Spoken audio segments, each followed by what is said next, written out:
निम्नलिखित मुद्दों के आधार पर पद्य विश्लेषण कीजिए। 1. रचनाकार का नाम जयशंकर प्रसाद। 2. रचना की विधा कविता। 3.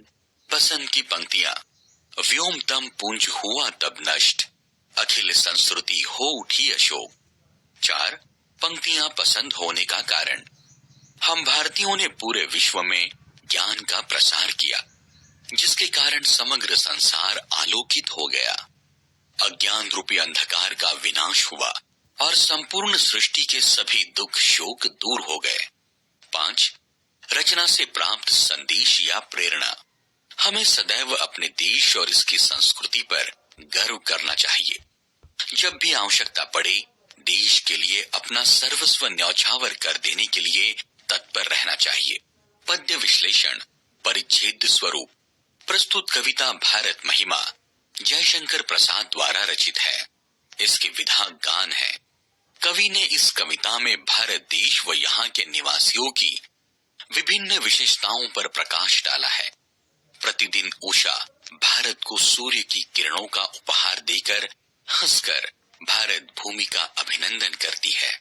सबसे पहले ज्ञान का उदय भारत में ही हुआ और हमने पूरे विश्व में ज्ञान का प्रसार किया।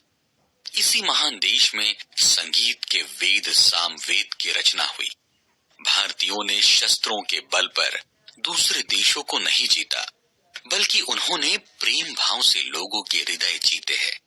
यहाँ वर्धमान महावीर और गौतम बुद्ध जैसे धर्म पुरुष हुए हैं, जिन्होंने विशाल साम्राज्य छोड़कर भिक्षु का स्वरूप धारण किया और घर घर घूमकर लोगों का कष्ट दूर करने का प्रयास किया।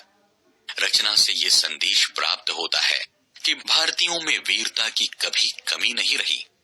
दानवीरता भारतीयों का गुण रहा है। हमारे देश में अतिथियों को देवता के समान माना जाता था। भारतीय सत्यवादी हरिश्चंद्र की संतानें हैं। हम सदा अपनी प्रतिज्ञा पर अटल रहते थे। हमें सदैव अपने देश और इसकी संस्कृति पर गर्व करना चाहिए। जब भी आवश्यकता पड़े देश के लिए अपना सर्वस्व न्यौछावर कर देने के लिए तत्पर रहना चाहिए।